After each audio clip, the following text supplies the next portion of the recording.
नमस्कार। मैं वीके शास्त्री आप सभी दर्शकों का बहुत बहुत स्वागत करता हूं।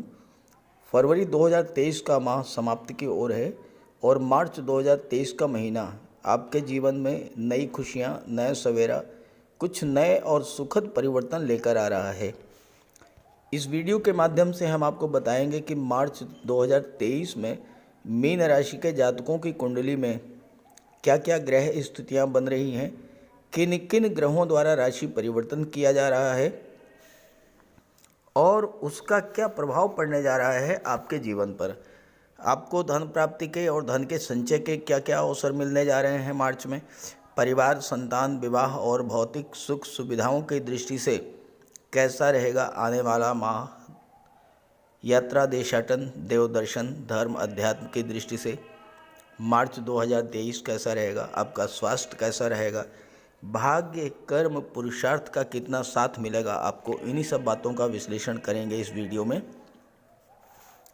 लेकिन आगे बढ़ने से पहले बात करेंगे बीते 2 माह जनवरी फरवरी में आपके जीवन में क्या क्या परेशानियां आई, किन किन समस्याओं से जूझना पड़ा था आपको। ये विश्लेषण आपकी चंद्र राशि के आधार पर किया जा रहा है और वीडियो के अंत में मैं आपको ग्रहों के उपाय भी बताऊँगा। दूसरी बात, कमेंट बॉक्स में किसी भी अनजान व्यक्ति के द्वारा दिए गए किसी भी नंबर पर भूल करके भी कांटेक्ट मत कीजिएगा, आपके साथ फ्रॉड हो सकता है। तो ये है मीन राशि के जातकों की कुंडली। मीन राशि कालपुरुष कुंडली की 12वीं राशि है और मीन राशि के स्वामी हैं देवगुरु बृहस्पति। देवगुरु बृहस्पति अत्यंत शुभ और सौम्य ग्रह हैं और देवगुरु के प्रभाव से मीन राशि के जातकों का स्वभाव भी अत्यंत सौम्य होता है।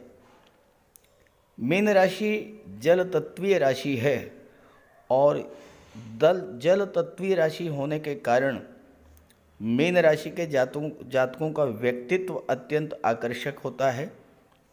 मधुर और ज्ञानमयी वाणी होती है, सौम्य स्वभाव होता है, दूसरों के प्रति दया और करुणा की भावना इनके स्वभाव की विशेषताएं होती हैं। और ऐसे मीन राशि के जातकों की कुंडली के लग्न भाव में देवगुरु और शुक्र जैसे 2 शुभ ग्रहों का गोचर है मार्च 2023 में। हालांकि 12 मार्च को शुक्र राशि परिवर्तन करेंगे और यहाँ पर राहु के साथ युति बनाएंगे जो बहुत ही प्रबल धन प्रदायक युति मानी जाती है ज्योतिष शास्त्र में। मंगल का गोचर आपके पराक्रम भाव में है और मंगल 13 मार्च को चतुर्थ भाव में आ जाएंगे। कुंडली के 12वें भाव में सूर्य, बुध और शनि का गोचर है। सूर्य 15 मार्च को लग्न भाव में आ जाएंगे, बुध 16 मार्च को लग्न में आ जाएंगे और केतु अष्टम भाव में है। ये तो है ग्रह स्थितियाँ। अब आइए इसी का विश्लेषण करते हैं बिंदुवार। आगे बढ़ने से पहले बात करेंगे जनवरी और फरवरी 2023 में आपके जीवन में क्या क्या परेशानियां आईं, किन किन समस्याओं से आपको जूझना पड़ा और इसके पीछे कारण क्या थे। अक्सर आप लोगों के कमेंट्स आते हैं कि जो बीत गया उस पर चर्चा करने से क्या लाभ।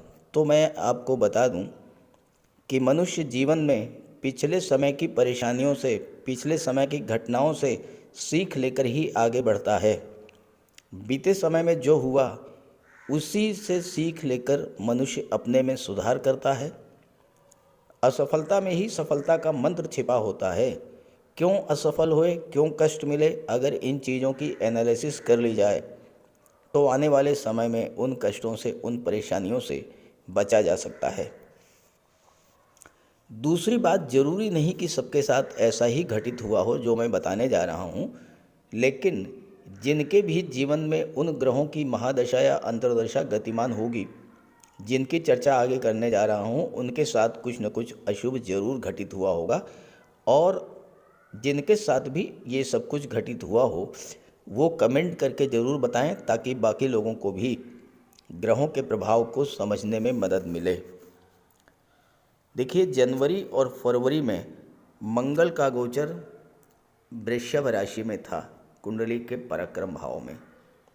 और राहु का गोचर मेष राशि में था। ज्योतिष शास्त्र में राहु और मंगल का संबंध बहुत खराब योग माना गया है। मंगल राहु से सेकंड पर थे, देखिए राहु 1, 2, राहु से दूसरे भाव पर मंगल थे।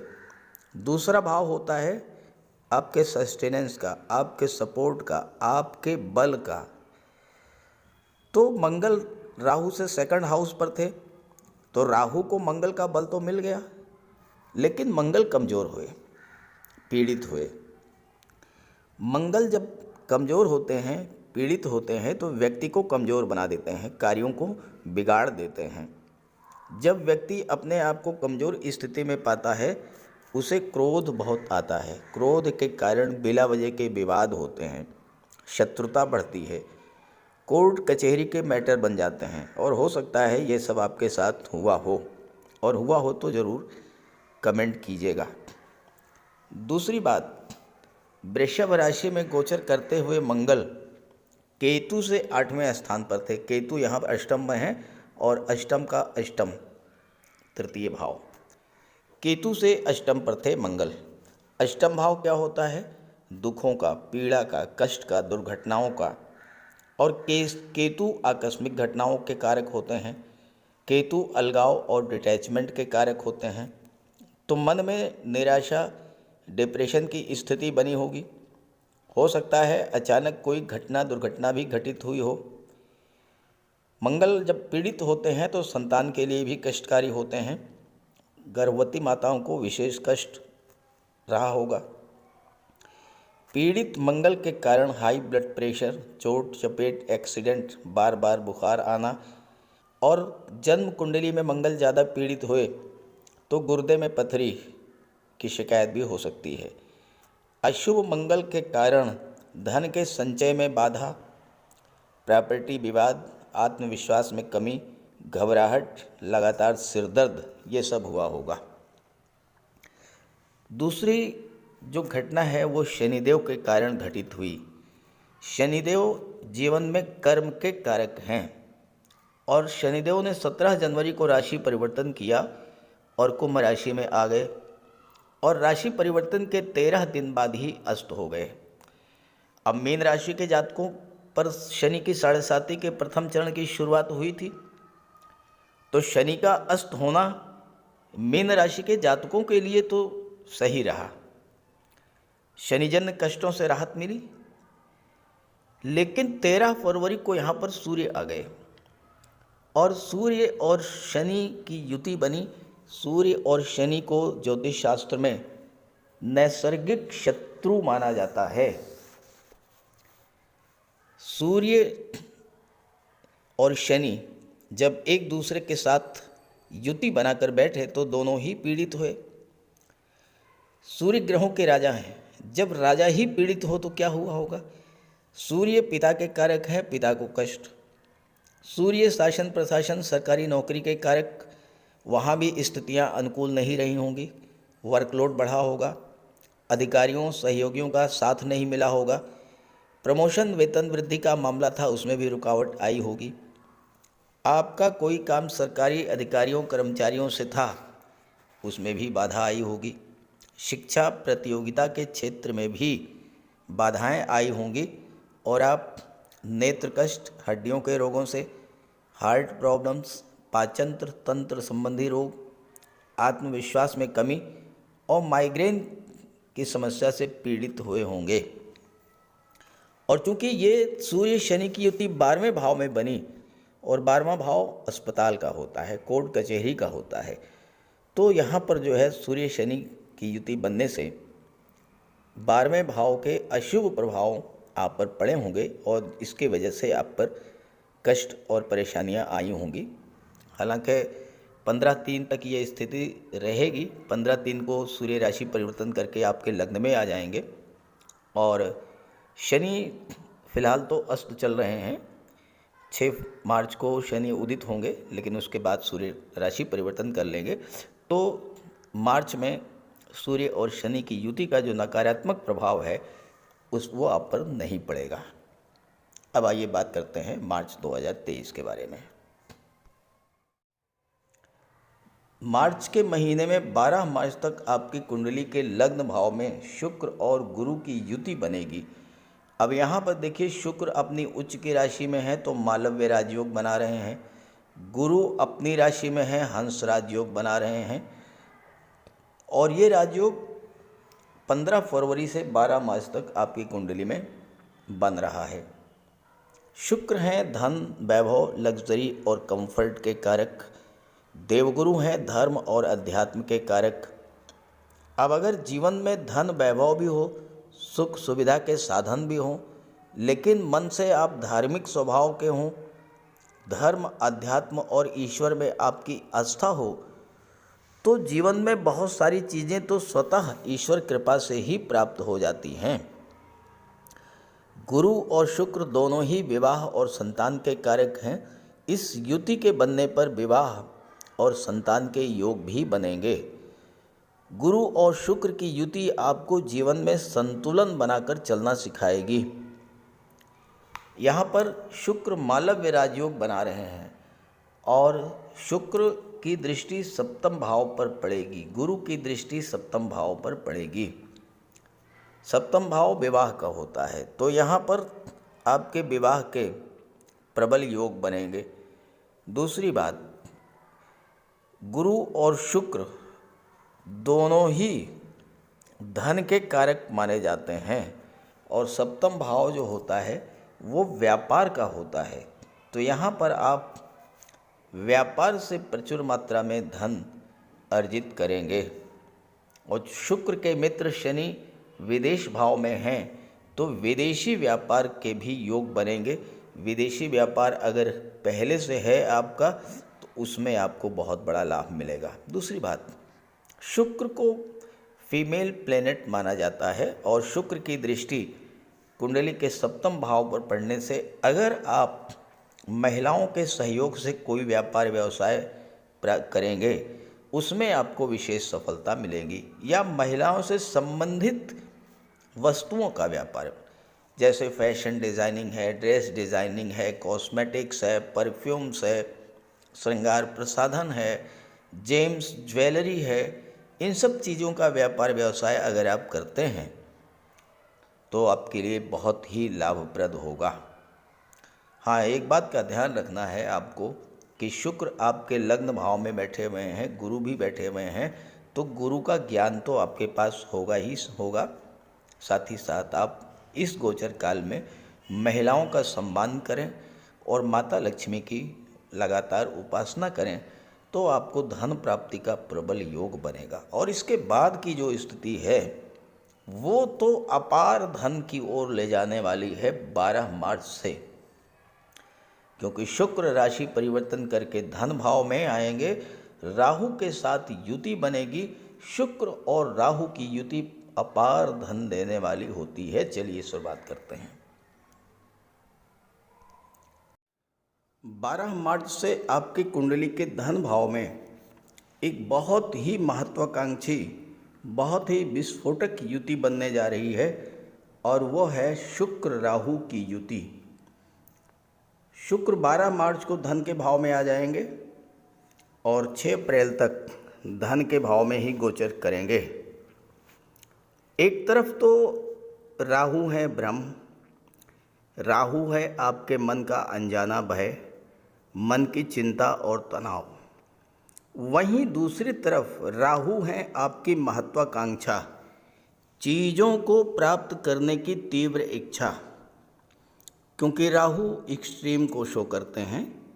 राहु है एक्सपेंशन, असीम विस्तार, और इसी के साथ साथ राहु हैं सीक्रेसी के कारक। एक बात ध्यान रखें कि राहु चीज़ों को प्राप्त करना जानता है, चाहे वो नैतिक हो या अनैतिक तरीका। और यहीं पर आपको सावधान भी रहना है कि नैतिक तरीकों से ही धन अर्जित करने का प्रयास करें। शुक्र क्या है? धन। तो शुक्र राहु की युति का अर्थ है अपार धन। इस युति के बनने पर आप ज़्यादा से ज़्यादा धन पाना चाहेंगे, उसके लिए एफर्ट करेंगे और प्राप्त भी कर लेंगे। शुक्र हैं कंफर्ट और लग्जरी के कारक, तो आप ज़्यादा से ज़्यादा सुख सुविधाओं का भोग करना चाहेंगे, इसके लिए प्रयास भी करेंगे। शुक्र हैं लव रिलेशंस, लव रोमांस, और अगर आप रिलेशन में हैं तो पूरी तरह से एक दूसरे के प्रति समर्पित होंगे, और अगर नहीं तो नए रिलेशंस बनने के भी योग बनेंगे। राहु है अटैचमेंट, लगाव, धन के प्रति, परिवार के प्रति, मित्रों के प्रति, भौतिक सुख सुविधाओं के प्रति आपका लगाव, और शुक्र राहु की युति इस लगाव को और भी बढ़ाने वाली होगी। तो प्रश्न ये है कि इस युति का पूरा लाभ कैसे प्राप्त करें। राहु को एक्टिवेट करें, शुक्र स्वतः एक्टिवेट हो जाएंगे। तो राहु को कैसे एक्टिवेट करें? कार्य क्षेत्र का विस्तार करें, लेकिन अपनी योजनाओं को सीक्रेट रखें, किसी से शेयर ना करें। राहु है विदेश के कारक, विदेश जाने का योग बनेगा। अगर आप इस समय विदेश में हैं तो प्रचुर धन प्राप्त होगा। राहु हैं ऑनलाइन एक्टिविटीज़, ऑनलाइन प्लेटफॉर्म। शुक्र हैं कला और सौंदर्य। अपनी कला, अपनी स्किल का प्रदर्शन ऑनलाइन प्लेटफॉर्म से करें। अपने कार्य क्षेत्र व्यापार का विस्तार विदेश यानी जन्मभूमि से दूर जाकर करने का प्रयास करें। अपने व्यापार, अपने प्रोडक्ट, अपनी कला, इस सब का प्रचार प्रसार ऑनलाइन मीडिया से करें। साथ ही साथ जो लोग शुक्र की चीज़ों से जुड़े हुए हैं, music, art, film industry, glamour industry, modelling, TV serials, इन क्षेत्रों से जुड़े हुए जातकों के लिए भी अपार धन के योग बनेंगे। अब ये युति आपकी कुंडली के धन भाव में बन रही है, जहाँ से परिवार का भी विचार किया जाता है, तो परिवार का भी विस्तार होगा, संतान की प्राप्ति होगी या किसी सदस्य का विवाह होगा। अब बात करते हैं सूर्य बुध के बारे में। सूर्य और बुध 12वें भाव में गोचर कर रहे हैं, तो 15 मार्च तक स्वास्थ्य का ध्यान रखें। खर्च भी थोड़ा बढ़ेगा। हालांकि यहाँ पर बुध हैं तो विदेशी व्यापार के योग बनेंगे, विदेशी व्यापार में उन्नति होगी। बुध सप्तम के स्वामी हैं, सप्तम भाव से व्यापार का विचार किया जाता है, तो विदेश से व्यापारिक संबंधों के बनने और बढ़ने का प्रबल योग बनेगा। 15 मार्च को सूर्य लग्न भाव में आ जाएंगे, बुध 16 मार्च को आ जाएंगे। यहाँ पर सूर्य, गुरु और बुध तीनों की त्रिग्रही योग बनेगा, और ये योग बहुत ही शुभ और श्रेष्ठ लाभ देने वाला होगा।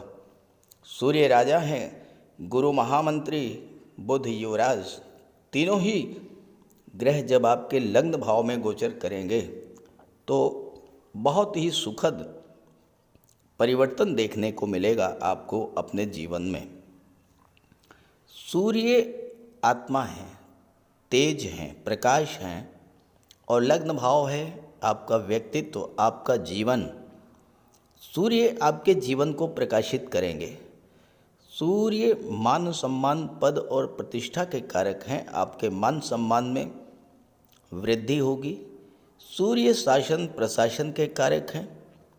अगर आप IAS, IPS, सिविल सर्विसेज में हैं, सरकारी नौकरी में हैं, तो पद प्रतिष्ठा प्रमोशन का लाभ मिलेगा।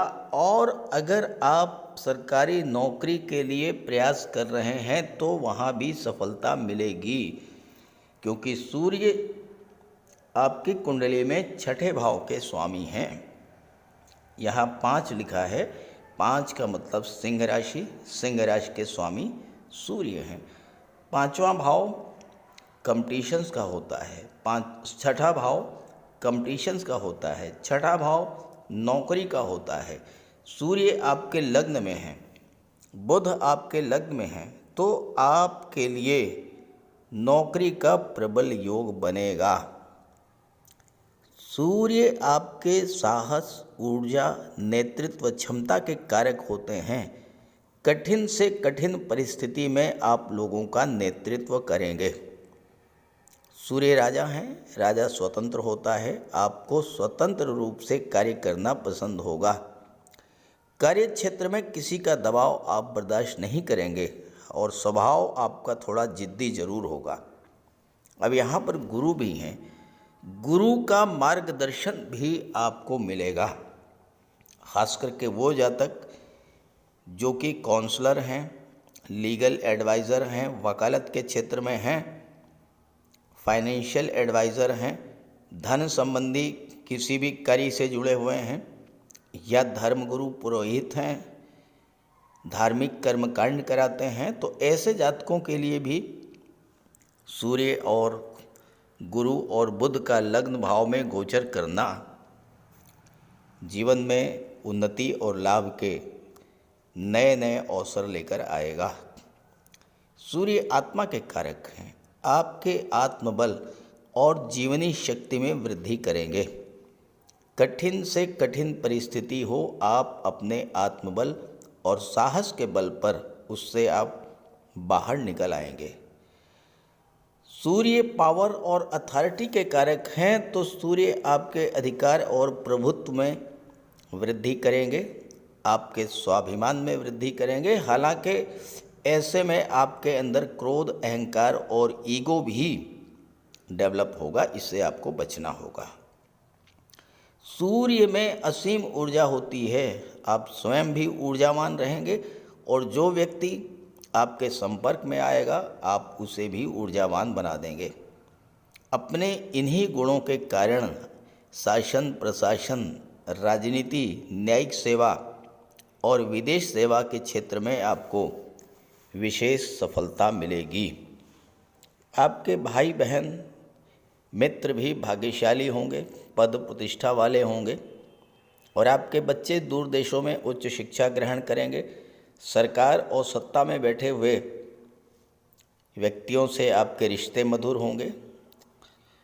स्वभाव से आप धार्मिक और ईमानदार होंगे, हालांकि नेत्र कष्ट हो सकता है और जो लोग हार्ट पेशेंट हैं उनको विशेष सावधानी बरतनी पड़ेगी। सूर्य पिता के कारक होते हैं, तो आप अपने पिता का जितना अधिक सम्मान करेंगे, जितना अधिक उनका आशीर्वाद प्राप्त करेंगे, उतना ही आप आगे बढ़ेंगे।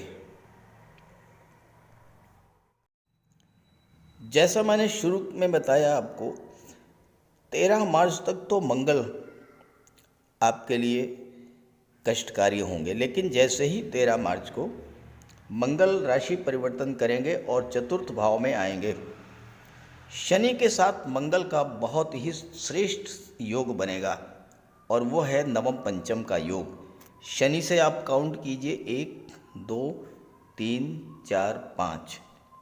शनि से पंचम पर होंगे मंगल और मंगल से नवम पर होंगे शनि, और इस समय विदेश भाव में केवल और केवल शनि होंगे, चतुर्थ भाव में केवल और केवल मंगल होंगे। दोनों एक दूसरे से त्रिकोण पर हैं तो एक दूसरे को एक्टिवेट करेंगे। जब दोनों एक्टिवेट होंगे तो अपने अपने कारक तत्वों से संबंधित फल प्रदान करेंगे। शनि और मंगल भूमि, भवन, प्रॉपर्टी, वाहन के कारक होते हैं, तो इन सब की प्राप्ति का योग बनेगा। मंगल कृषि भूमि के कारक होते हैं, तो कृषि भूमि आप खरीद सकते हैं। मंगल मेडिकल और सर्जरी, गेम्स और स्पोर्ट्स के कारक होते हैं। शनि विदेश भाव में बैठे हैं, आप गेम्स, स्पोर्ट्स, मेडिकल और सर्जरी के क्षेत्र में विदेश जा सकते हैं, चाहे उच्च शिक्षा के लिए हो, चाहे अपनी खेल स्पोर्ट्स का प्रदर्शन करने के लिए विदेश जाना हो, विदेश जाने का योग बनेगा। मंगल एक्टिवेट हैं, दशम भाव पर दृष्टि डालेंगे, तो जो जातक गवर्नमेंट जॉब में हैं army, air force, navy, military, paramilitary forces, police विभाग, मेडिकल और सर्जरी, इन सब क्षेत्रों में जो जॉब में हैं उनको पद प्रतिष्ठा और प्रमोशन का लाभ मिलेगा। मंगल की दृष्टि धन के भाव पर पड़ेगी, लाभ के भाव पर पड़ेगी, तो आपको धन का लाभ होगा, संतान की प्राप्ति हो सकती है। और साथ ही साथ यहाँ पर मंगल की चौथी दृष्टि सप्तम भाव पर पड़ेगी। अब यहाँ दो चीज़ें होंगी। मंगल क्रोध और उग्रता के कारक होते हैं। मंगल की दृष्टि पड़ेगी, सूर्य की भी दृष्टि पड़ेगी 15/3 के बाद। सूर्य मंगल दोनों ही उग्र ग्रह हैं, दोनों में ऊष्मा है, दोनों में ऊर्जा है, दोनों ही ईगो, अहंकार और क्रोध के कारक हैं। तो आपको अपने फैमिली रिलेशंस को, दाम्पत्य जीवन को बचा करके रखना होगा। और इसके लिए आप कुछ नहीं करना है, अपने क्रोध पर आपको नियंत्रण रखना है, अपने ईगो पर आपको कंट्रोल करके रखना है, दूसरों की बात भी सुननी है। ऐसा नहीं आप जो कह रहे हैं वही सही, वही ठीक है, दूसरा व्यक्ति भी जो कह रहा है आप उसे भी सुनिए, चाहे वो आपका लाइफ पार्टनर हो, चाहे वो बिजनेस पार्टनर हो या कोई भी हो। अगर आप ऐसा करते हैं तो फिर सफलता के द्वार आपके लिए पूरी तरह से खुले हुए हैं। इन मार्च 2023 का जो ग्रह स्थितियां बन रही हैं, इसका पूरा लाभ आपको मिले, इसके लिए आप ग्रहों का उपाय अवश्य करें जिनकी महादशा या अंतर्दशा आपके जीवन में गतिमान हो। तो बात करते हैं उपायों पर। किसी भी जातक की कुंडली में बनने वाले राजयोगों का संपूर्ण लाभ उसे तब मिल पाता है जब राजयोग बनाने वाले ग्रह कुंडली में मजबूत स्थिति में हों। और ज्योतिष शास्त्र में ग्रहों को बल प्रदान करने के लिए उपायों की व्यवस्था की गई है।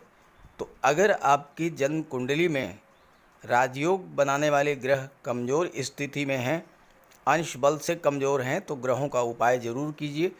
इससे ग्रहों को बल प्राप्त होगा और आपको राजयोग का संपूर्ण लाभ प्राप्त हो पाएगा। सबसे पहले मंगल की बात करते हैं। इसके लिए बजरंगबली की उपासना कीजिए, हनुमान जी की आराधना कीजिए, हनुमान चालीसा का पाठ कीजिए, हनुमान जी के मंदिर में जाकर के उनके चरणों में बैठिए और उनके चरणों का सिंदूर अपने मस्तक पर धारण कीजिए। मंगलवार के दिन स्नान के बाद लाल वस्त्र धारण कीजिए, मंगलवार का व्रत रखिए। हनुमान जी को सिंदूर में चमेली का तेल चढ़ाकर, तेल मिला करके अर्पित करें। हनुमान जी को चोला चढ़ाएं और मूंगा धारण कर सकते हैं, लेकिन किसी योग्य ज्योतिषी से परामर्श लेकर। और मंगलवार के दिन लाल वस्त्र, गेहूं, गुड़ और तांबे का दान करने से भी मंगल को बल प्राप्त होता है। जहाँ तक देवगुरु की बात है, देवगुरु बृहस्पति को प्रसन्न करने के लिए गुरुवार का व्रत रखिए।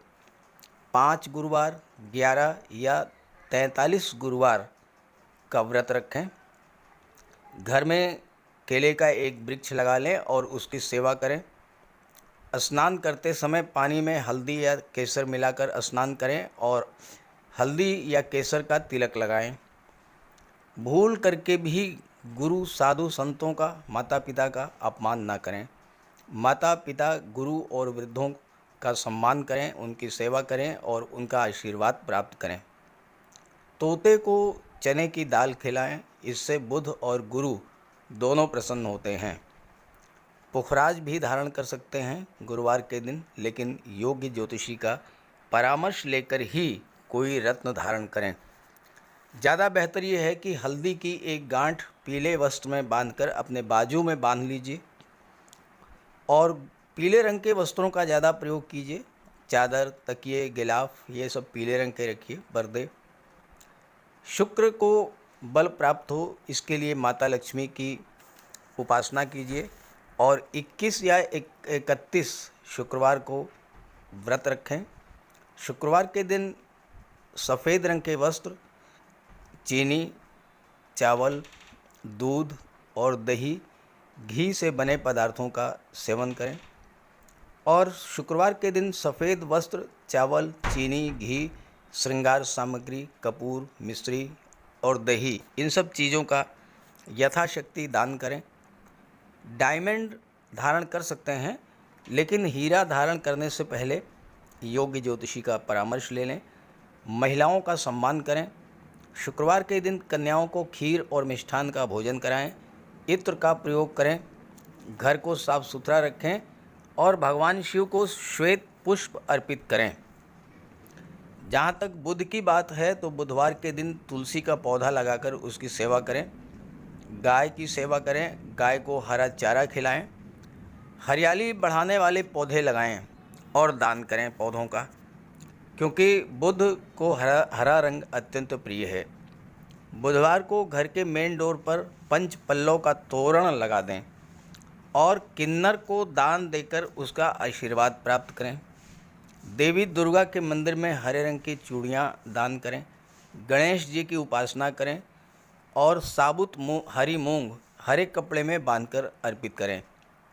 बुधवार के दिन हरे रंग के रुमाल, मोजे और टाई का प्रयोग करें। ओम बुम बुधाय नमः इसका एक माला जाप करें। पन्ना धारण कर सकते हैं, लेकिन परामर्श के बाद किसी योग्य ज्योतिषी से। और ना तो झूठ बोलें और ना ही किसी को अपशब्द कहें। जहाँ तक शनिदेव की बात है तो कम से कम 19 और ज़्यादा से ज़्यादा 51 शनिवार का व्रत रखें। पीपल के वृक्ष के नीचे सरसों के तेल का दीपक जलाएं शनिवार के दिन। शनिवार के दिन एक प्याले में, एक कटोरी में सरसों का तेल लेकर के उसमें अपना चेहरा देखिए और फिर उस तेल को दान कर दीजिए। उड़द से बनी पंजीरी, पकौड़ा, चीला, बड़ा, इन सब का सेवन करिए। सरसों के तेल में बने भोज्य पदार्थों का सेवन कीजिए। शनिवार के दिन कंबल, जूता, चप्पल, लोहा, काला तिल, काला उड़द, काले वस्त्र और जटा वाले नारियल दान दें। नीलम धारण कर सकते हैं, लेकिन नीलम धारण करना किसी योग्य ज्योतिषी से परामर्श लेकर धारण करें, क्योंकि नीलम रंग से राजा भी बना देता है और कभी कभी अगर नीलम आपके लिए शुभ नहीं हुआ तो राजा से रंक भी बना देता है। इसलिए नीलम का प्रयोग बहुत सोच समझ कर करें। ज़्यादा बेहतर ये है कि आप गरीबों की हेल्प करें। कोई भी गरीब, लाचार, असहाय, दिव्यांग व्यक्ति आपके पास आता है, मदद कीजिए यथासंभव और किसी भी गरीब व्यक्ति को कष्ट ना दें। साथ ही साथ ऐसे कार्य ना करें जो कि शनिदेव को पसंद नहीं है। शनिदेव को छल, कपट, झूठ, फरेब, बेईमानी, आलस्य ये सब पसंद नहीं है, तो ऐसे कार्य मत कीजिए। और शनिदेव को अनुशासन, परिश्रम, मेहनत, ईमानदारी और सच्चाई ये पसंद है, तो ये आप अपने अंदर इन गुणों को विकसित करें, शनिदेव प्रसन्न होंगे। तो उपाय ज़रूर कीजिएगा, इससे आपको लाभ होगा। नमस्कार।